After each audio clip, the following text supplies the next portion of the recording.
आज हम चर्चा करेंगे साधकों के जीवन में जो भूल होती है उस पर विशेष रूप से चर्चा करेंगे। खास करके उन लोगों के लिए जो लोग इस दिव्य चेतना सत्संग के पथ पर चल रहे हैं। आज का ये जो कार्यक्रम है खास करके उन लोगों के लिए, इससे नए लोगों को भी फायदा होगा, लेकिन पुराने लोगों के लिए खास करके आप विशेष ध्यान देकर के सुनेंगे। महर्षि पतंजलि योग के सबसे बड़े गुरु हुए, महान गुरु महर्षि पतंजलि। महर्षि पतंजलि ने योग की सिद्धि के लिए 5 यमों की बात की है। पहले समझ लें कि योग क्या है। योग का मतलब बहुत लोग आसन, प्राणायाम, कसरत यही समझते हैं। यह भी एक योग है, बाहरी योग है। लेकिन योग का जो असली आध्यात्मिक अर्थ जो होता है, योग का मतलब होता है जुड़ना, जुड़ना। किससे? तो अपने मन को अपनी आत्मा से जोड़ना, आत्मा को परमात्मा से जोड़ना, यही है योग। और योग की सिद्धि के लिए महर्षि पतंजलि ने 5 यम बताए। 5 यम कौन कौन से हैं? तो सत्य, अहिंसा, अस्तेय, अपरिग्रह और ब्रह्मचर्य। उन्होंने कहा कि ये 5 यम हैं और इन 5 यमों को सिद्धि करने के लिए उन्होंने 5 नियम बताए। नियम का होना जरूरी है। किसी भी चीज को सिद्ध करने के लिए नियम पालन करना जरूरी होता है। बिना नियम पालन किए उस चीज को हम सिद्ध नहीं कर सकते। वो 5 नियम कौन कौन से हैं? तो शौच, स्वाध्याय, तप, संतोष और ईश्वर प्राणिधान, ये 5 नियम हैं। तो आज हम जो चर्चा करेंगे वो शौच के बारे में करेंगे, प्रथम नियम के बारे में, कि प्रथम नियम क्या कहता है योग की सिद्धि के लिए। प्रथम नियम जैसा कि मैंने अभी बताया क्या है, तो शौच। शौच का मतलब होता है सफाई। अब सफाई का मतलब हम क्या समझते हैं? तो सुबह उठना, मल मूत्र का त्याग करना, ब्रश करना, स्नान करना, घर की सफाई कर देना, बिस्तर की सफाई कर देना, साफ सुथरा कपड़ा पहन लेना, हम लोग इसी को सफाई समझते हैं। ये बाहरी सफाई है। लेकिन इसके अलावे एक और सफाई हमें अपने जीवन से जोड़ना है, जो छूट जाता है। अक्सर हमारी निगाह उस पर नहीं जाती। वो सफाई क्या है? तो अपनी आंतरिक सफाई।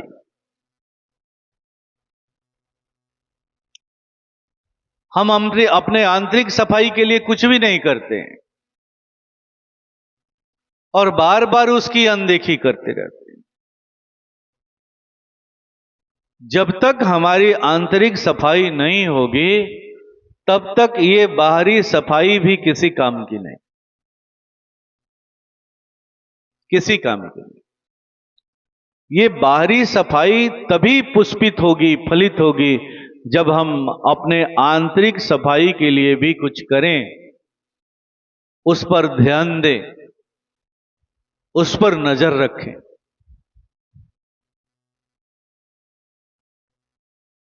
हमारा अंतःकरण बहुत सारी चीजों से गंदा होता है, बहुत सारी चीजों से गंदा होता है। लेकिन दो ऐसी चीजें हैं जिससे सबसे ज्यादा हमारा अंतःकरण गंदा होता है। पहला है अपने गुरु के प्रति अविश्वास पैदा होना। गुरु के किसी भी कार्य के प्रति, किसी भी व्यवस्था के प्रति, उनके मिशन के प्रति, उनके सत्संग के प्रति, उनके विचारधारा के प्रति, उनके प्रिय जनों के प्रति अविश्वास पैदा होना, संदेह की भावना मन में उत्पन्न होना,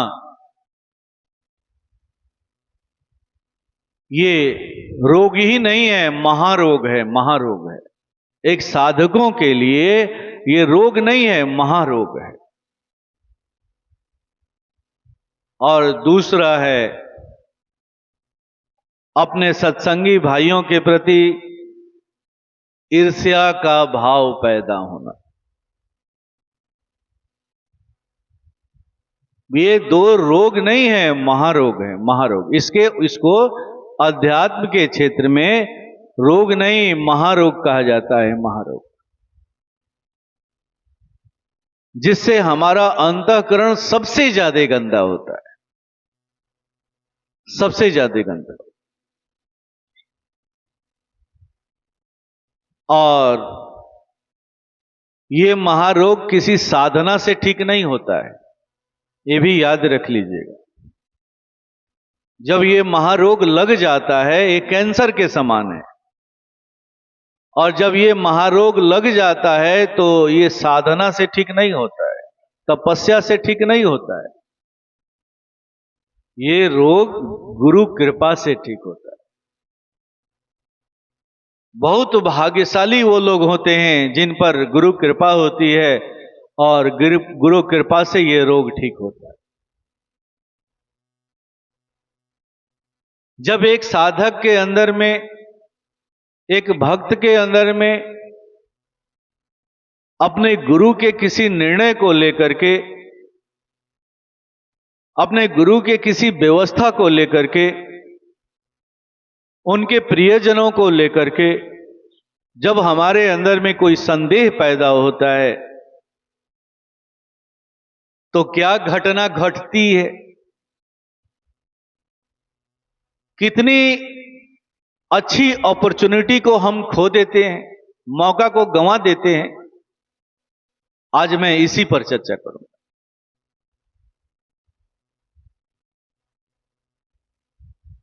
महाभारत का एक प्रसंग है। महाभारत के पात्र अर्जुन थे, और जैसा कि आप जानते हैं कि राजा परीक्षित भी उसी परिवार से हुए,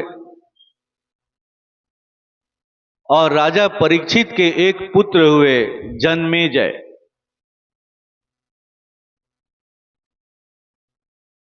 आज मैं उन्हीं के बारे में बताऊंगा कि जब एक व्यक्ति, जब एक साधक गुरु पर संदेह करता है तो क्या होता है। कहते हैं कि कर्म प्रधान विश्व रचि राखा, जुग जस करहीं सो तस फल चाखा। आप जो भी काम करते हैं, करेंगे, उसका फल आपको मिलना ही मिलना है, मिलना ही मिलना है। इसे टाला नहीं जा सकता। लेकिन इस संसार में, इस सृष्टि में एक शख्सियत ऐसी है जो इसे टाल सकती है। उसी शख्सियत का नाम है गुरु। गुरु वो कर्म के विधान को भी पलट सकता है, उसी के पास वो क्षमता है। और ये हम मानवों के जीवन में सबसे बड़ी अपॉर्चुनिटी है, सबसे बड़ी अपॉर्चुनिटी। चलो अतीत के दिनों में हमने क्या किया क्या नहीं किया, अच्छा किया या बुरा किया, हमें होश नहीं था, हमें ज्ञान नहीं था। लेकिन जब हम इस रहस्य को जान जाते हैं कि गुरु ऐसा है इस संसार में, अगर हम उसको अपना लें, केवल उनके बातों का अनुसरण करें, उन पर विश्वास करके अगर हम चलें, तो इस कर्म के विधान को भी हम पलट सकते। वही जब हम में अपने गुरु पर जब संदेह होने लगता है, उनकी व्यवस्था पर संदेह होने लगता है, तो हम इस अपॉर्चुनिटी को खो देते। फिर अब आपके पास कोई चारा नहीं है, याद रखिएगा, कोई चारा नहीं है। इस सृष्टि में आपको संभालने वाला कोई नहीं है, कोई नहीं, गुरु के सिवा। तो राजा जन्मेजय की एक कथा आती है। राजा जन्मेजय एक बार घूमते घुमाते अपने पारिवारिक गुरु, परिवार के सदस्य ही रहे वो, वेद व्यास जी के पास जा पहुंचे और उन्होंने अपने पूर्वजों के बारे में चर्चा करते हुए कहा कि हमारे पूर्वज इतने महान थे, इतने ज्ञानी थे, चाहे वो युधिष्ठिर हो, अर्जुन हो, नकुल हो, सहदेव हो, भीम हो, साथ ही साथ उनके जीवन में भगवान कृष्ण की तरह महान समर्थवान सदगुरु भी थे। फिर इन्हें क्या जरूरत पड़ी थी अपने प्रियजनों की हत्या करने की? क्या जरूरत पड़ी?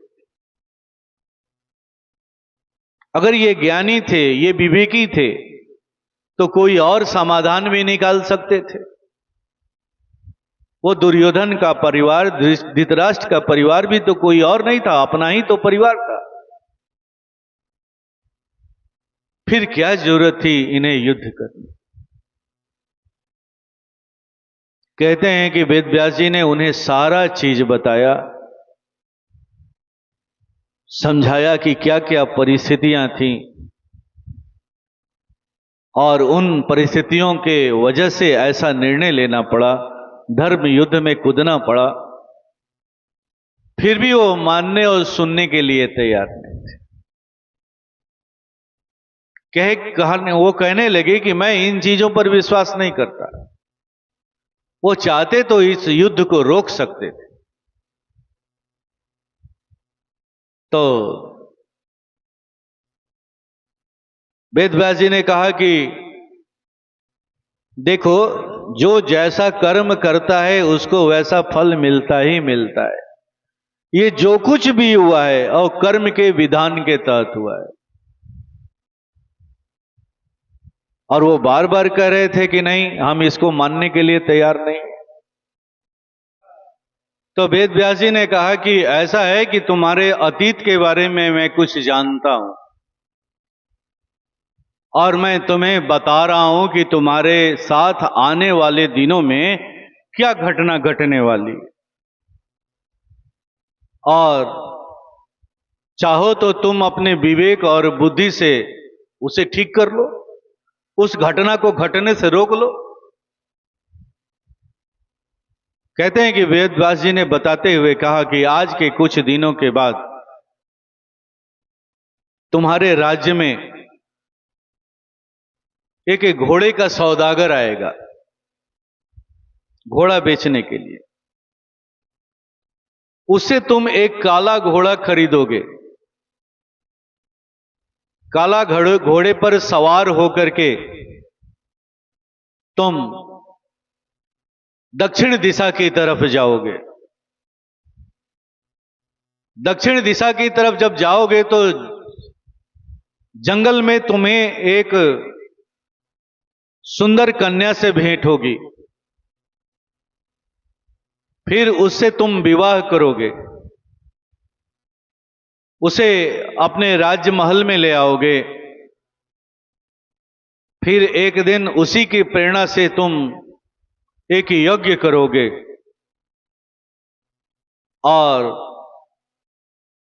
यज्ञ में तुम्हारे द्वारा कुछ ब्राह्मणों की हत्या हो जाएगी और हत्या होने का श्राप तुम्हें यह मिलेगा कि तुम्हारा पूरा शरीर कुष्ठ रोग से भर जाएगा।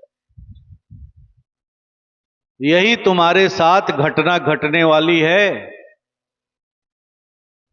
और मैंने तुम्हें अब आगाह भी कर दिया है, बता भी दिया है।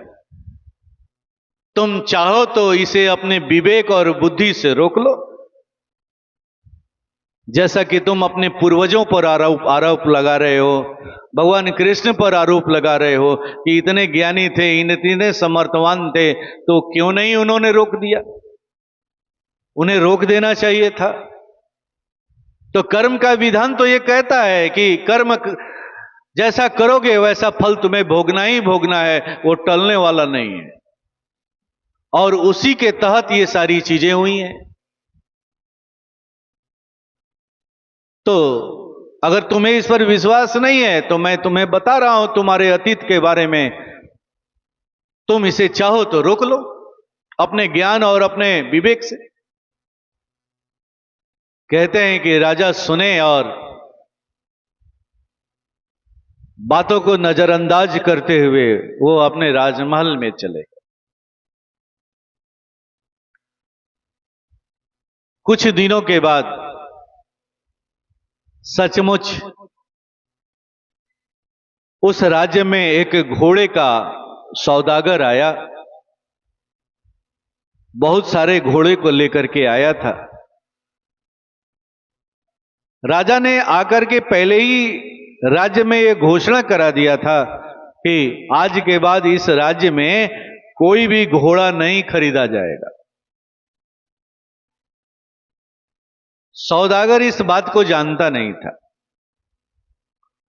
और वो बहुत बड़ा घोड़ा का खेप लेकर के उस राज्य में आया। जब राज्य में आया तो राजा ने जो प्रतिबंध लगाया था उसकी चर्चा होने लगी। अब जो प्रजा थी उसके अंदर में ये विचार उठने लगा, दबी जुबान में ये बात उठने लगी कि राजा ने तो प्रतिबंध लगा दिया है, यह तो एक प्रकार से व्यापार पर प्रतिबंध है। जब राजा इस तरह से एक एक करके व्यापार पर रोक लगा देगा तो फिर हमारा क्या होगा?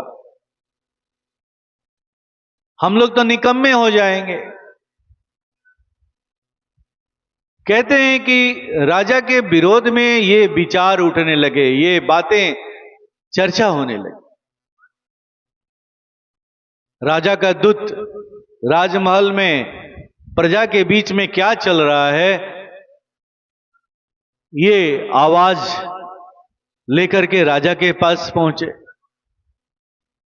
राजा भी प्रजा की बात सुनकर के सोचने के लिए मजबूर हो गया। अब वो उस बात को भूल चुका था कि वेद व्यास जी ने उसे किस तरह से सजग किया है, इस बात को भूल चुका था। बात पुरानी हो गई थी। तो राजा ने एक आदेश दिया कि ऐसा करो, प्रजा के विरोध को शांत करने के लिए 2-4-5 घोड़े खरीद लो। देखिए यहीं पर कर्म अपना खेल शुरू कर दिया है। कहते हैं ना कि कर्म प्रधान विश्व रचि राखा, जो जस करहीं तो तस फल चाखा। वो खेल शुरू हो गया है लेकिन राजा समझ नहीं रहा। खेल का पहला चरण है कि राजा ने आदेश दे दिया कि 5 घोड़ों को कम से कम खरीद लो। अब गलती से जो सैनिक थे उसमें से एक काला घोड़ा भी खरीद लिए। घोड़ों को अस्तबल में लाया गया। सैनिक उन लोगों उन घोड़ों पर सवारी करके जांच करने लगे, टेस्ट करने लगे, तो सारे घोड़े ठीक थे, उस काला घोड़ा को छोड़कर। काला घोड़ा जो था ना, वो काफी बिगड़ैल था। वो किसी को अपने ऊपर में बैठने ही नहीं देता था, सवारी ही नहीं करने देता था। अब ये बात राजा के पास पहुंची। सारे घोड़े तो ठीक हैं, लेकिन एक घोड़ा जो है वो बिगड़ैल है, वो किसी को अपने ऊपर में बैठने ही नहीं दे रहा है, सवारी ही नहीं करने दे रहा है। कहते हैं कि राजा भी अपने समय का एक योग्य घुड़सवार था। अब उसे ये बात लग गई, ये कैसे हो सकता है कि किसी घोड़े की सवारी मैं न कर सकूं।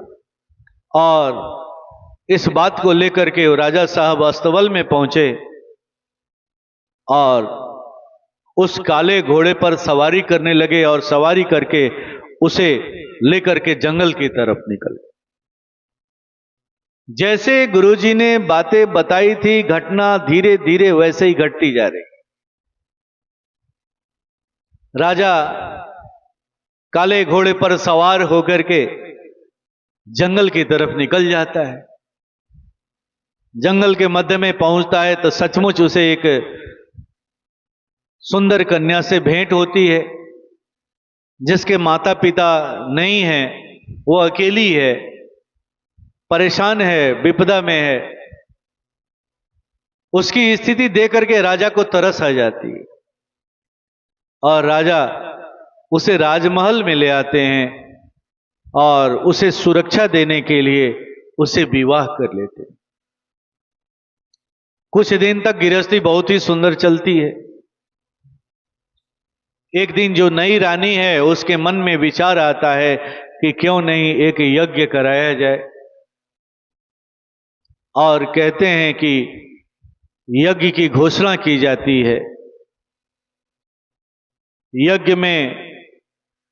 यज्ञ को संपन्न करने के लिए बहुत सारे ब्राह्मणों को निमंत्रण किया जाता है, पुजारियों को निमंत्रित किया जाता है। पुजारी लोग आते हैं, ब्राह्मण आते हैं, यज्ञ का कार्यक्रम शुरू होता है। उसी क्रम में कुछ ऐसी घटना घटती है। घटना की भी चर्चा धर्म शास्त्रों में तरह तरह से की गई है कि वो क्या घटना थी, क्या नहीं थी। मैं उसकी चर्चा यहां करना उचित नहीं समझता हूं, क्योंकि इसमें बहुत सा भेद दिखता है। कोई कुछ कहता है, कुछ कुछ कहता है। हम मूल बिंदु की ओर चलते हैं। तो राजा को अचानक उन ब्राह्मणों के ऊपर क्रोध आ जाता है। कुछ ऐसी घटना घटती है जिसके वजह से क्रोध उत्पन्न हो जाता है और राजा मयान से तलवार निकालता है और एक साथ 18 ब्राह्मणों की हत्या कर देता है, उनका सर कलम कर देता है। यज्ञ तो भंग हो जाता है और ब्राह्मणों द्वारा उसे श्राप मिलता है और उस श्राप के एवज में अब राजा के पूरे शरीर में कोढ़ होना शुरू हो जाता है, कुष्ठ रोग फैलना शुरू हो जाता है। और जैसे ही राजा अपने शरीर में कुष्ठ रोग को देखता है, वो चौकन्ना हो जाता है। उसे अपने गुरु की बात याद आ जाती है कि इसके लिए तो गुरुजी ने सचेत किया था। अब उसका सारा विवेक, सारी बुद्धि, सारा ज्ञान धरा का धरा रह जाता है। अब वो दौड़े दौड़े गुरुजी के पास पहुंचता है, क्षमा याचना करता है, प्रार्थना करता है कि इससे निदान के लिए कोई उपाय बताइए।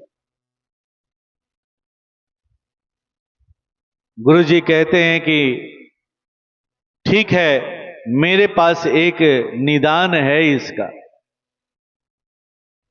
तुम्हारी जान की रक्षा हो सकती है। वो निदान क्या है? तो मैं जितनी भी बातें आज तुम्हें बताऊंगा,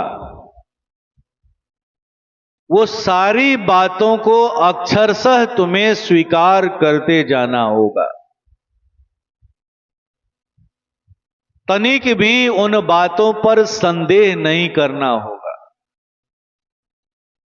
अगर संदेह करोगे तो मैं तुम्हारे इस कर्म फल से मुक्ति नहीं दिला पाऊंगा।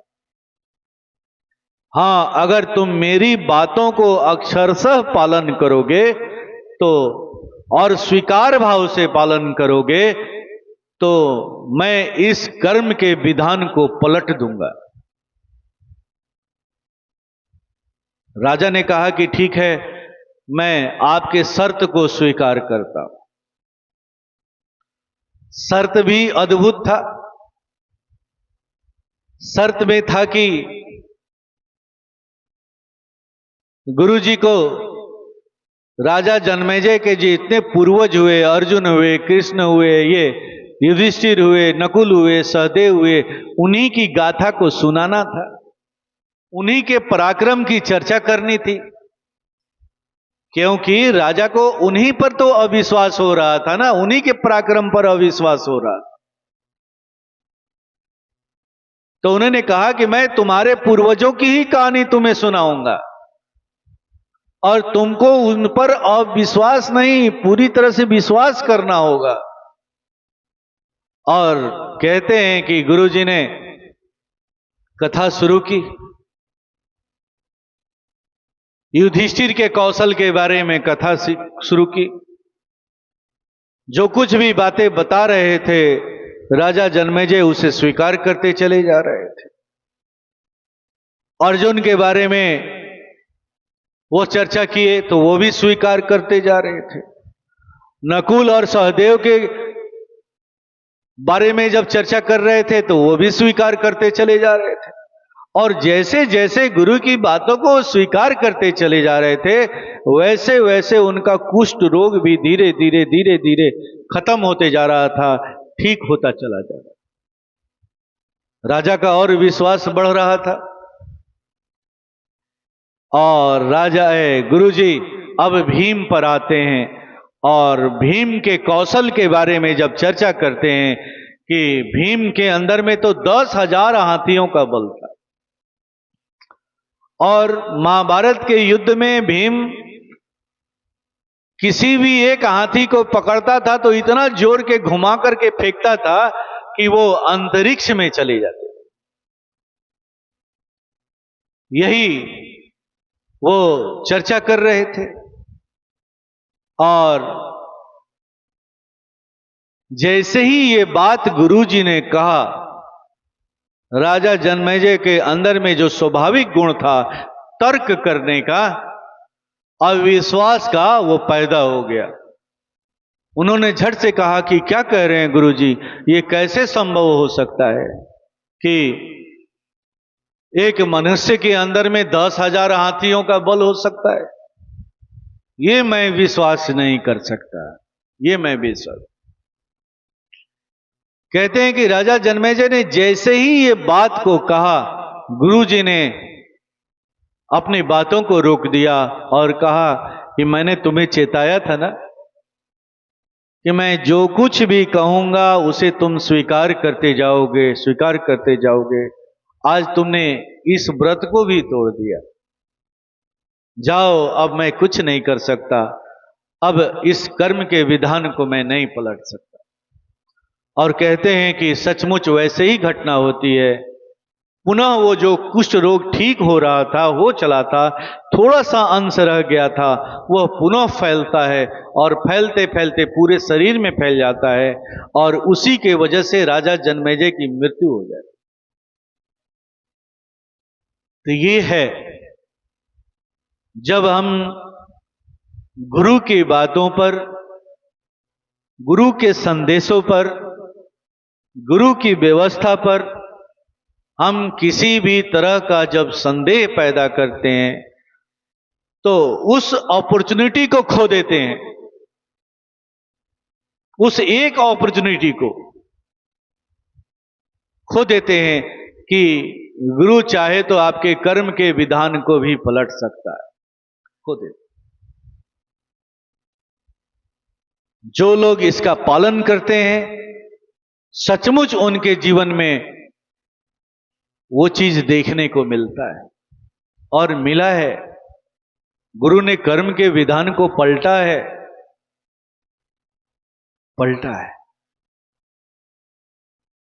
तो ये सबसे बड़ा महारोग है जो साधकों के अंदर में कभी कभी गुरु के व्यवस्था के ऊपर, अपने गुरु के संदेशों के ऊपर संदेह पैदा होने लगता है। जब संदेह पैदा होता है तो क्या करते हैं, तो वो जगह जगह पर मिलान करने लगते हैं। अरे उन्होंने तो ऐसा कहा, उन्होंने तो ऐसा कहा, उन्होंने तो वैसा। नहीं, जब तक आपके जीवन में गुरु नहीं थे तब तक आप मिलान करते रहिए। जितने धर्म शास्त्रों से मिलान करना है करते रहिए, लेकिन जब आपने एक बार गुरु को धारण कर लिया तो फिर आप उनकी बातों को किसी से मिलान मत कीजिए। कहीं से सर्टिफिकेट लेने की जरूरत नहीं है, क्योंकि गुरु का हर बात ही मंत्र है, हर बात ही मंत्र। कोई जरूरी नहीं है कि गुरु का हर बात हर व्यक्ति के लिए एक समान हो, हर व्यक्ति के लिए अलग अलग हो सकता है, उसके कर्म और प्रारब्ध को देखते हुए। हर व्यक्ति के लिए अलग अलग नियमावली हो सकती है, हर व्यक्ति के लिए अलग अलग प्रविधि हो सकती है, लेकिन गुरु से आपको जो प्रविधि मिली है, जो नियमावली मिली है, जो तौर तरीका मिला है, जो रास्ता मिला है, उस रास्ते पर आप कभी भी किसी से तुलना मत कीजिए और कभी भी संदेह मत कीजिए। अगर संदेह नहीं करेंगे तो निश्चित है कि आप अतीत में क्या थे, क्या नहीं थे, क्या किए हैं, क्या नहीं किए हैं, उस परमात्मा के दरबार में सब कुछ माफी हो सकती है, सब कुछ माफी। उस गुरु के अंदर में वो सामर्थ्य है जो आपके कर्म के विधान को पलट सकता है, जब चाहे तब पलट सकता है, वरना कर्म के विधान से आपको कोई बचा नहीं सकता, बचा नहीं सकता। दूसरा महारोग है ईर्ष्या, द्वेष। कई कई बार हम पूजा पाठ को लेकर के भी ईर्ष्या करते हैं। ऐसा नहीं है कि ईर्ष्या हमारे आम या संसार के व्यवहार में ही होता है, हम पूजा पाठ में भी करते हैं। वो पूजा कर रहे हैं तो हम उनसे कम हैं। अभी मैं एक जगह सत्संग करके आ रहा हूं कुछ दिन पहले। जैसे ही सत्संग समाप्त हुआ और हम और माता जी गाड़ी पर बैठने के लिए जा रहे थे, तो जो सत्संग के आयोजक थे वो कुर्सी लगा करके बैठे हुए थे और दो चार लोग वहां बैठे हुए थे और वो अपनी डींग हाँक रहे थे। देखला ना, करके दिखा देली ना, इतना आदमी के खियली, करके दिखा देली ना, इसी में वो लगे हुए थे। अब ये क्या है? क्या आप सत्संग प्रदर्शन के लिए करते हैं? आपका सारा सत्संग का जो पुण्य है यहीं पर समाप्त होता है। जैसे ही आपके अंदर में ये भाव आया कि आप सत्संग या पूजा का आयोजन किसी को दिखाने के लिए कर रहे हैं या अपने को श्रेष्ठ दिखाने के लिए कर रहे हैं, याद रखिएगा सत्संग का, उस पूजा का पूरा फल नष्ट हो जाता है। वो किसी, उससे आपको कुछ भी नहीं मिलने वाला। ये भूल भी हमारे यहां साधक लोग करते हैं, बहुत बुरी तरह से करते हैं। कई बार ऐसी चीजों को देखने को मिला। तो कभी भी आप अपने मन में ऐसा भाव न आने दें। आपने इतना खर्च किया है, इतना परिश्रम किया है, इतना मेहनत किया है, तो उसका जो सही फल है वो मिलने दें, मिलने दें।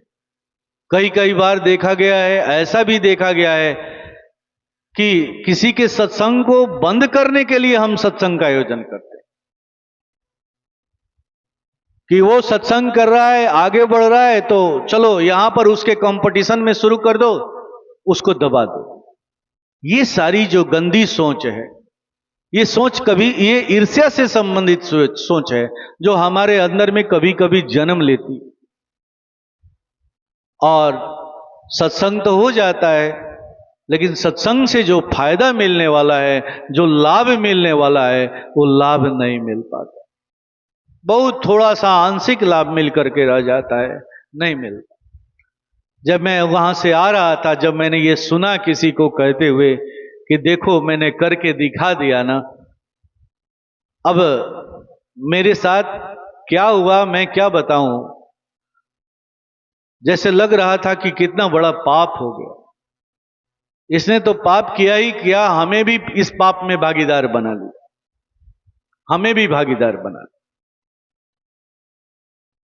तो कभी भी, इसलिए मैं आज उठाया हूं कि सब पुराने सत्संगी हैं, आपके अंदर में कभी भी एक दूसरे सत्संगी भाई के प्रति या किसी दूसरे सत्संग के आयोजनकर्ता के प्रति ऐसा भाव नहीं पैदा होना चाहिए, नहीं पैदा। ये दो बहुत बड़े महारोग हैं, रोग नहीं है, महारोग है। और जब ये रोग पैदा होते हैं तो फिर आपकी साधना भी उसको नहीं संभाल सकती है, नहीं संभाल सकती।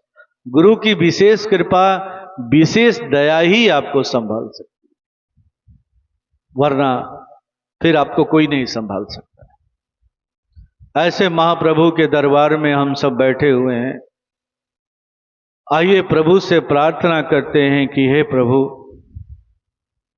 हम सब आपके समक्ष कुछ नैवेद्य सामग्रियों को लेकर के इकट्ठा हुए हैं। आप इसे स्वीकार करें तथा हम सब पर दया करें, प्रभु कृपा करें। आपने जो मार्ग दिया है, जो रास्ता दिया है प्रभु, उस रास्ते पर हम सब अनवरत चलते रहें। हम पर ऐसी कृपा करें कि हमारा अंतःकरण हमेशा पवित्र बना रहे प्रभु, कभी गंदा ना हो पाए। अगर भूल चूक से ऐसा हो भी रहा हो तो हमें संभालो प्रभु, हमें संभालो, हमें उस गंदगी से बाहर निकाल दो। आओ आइए इसी भाव के साथ, इसी प्रार्थना के साथ इस नैवेद्य को अपने परम आराध्य प्रभु को अर्पित करें।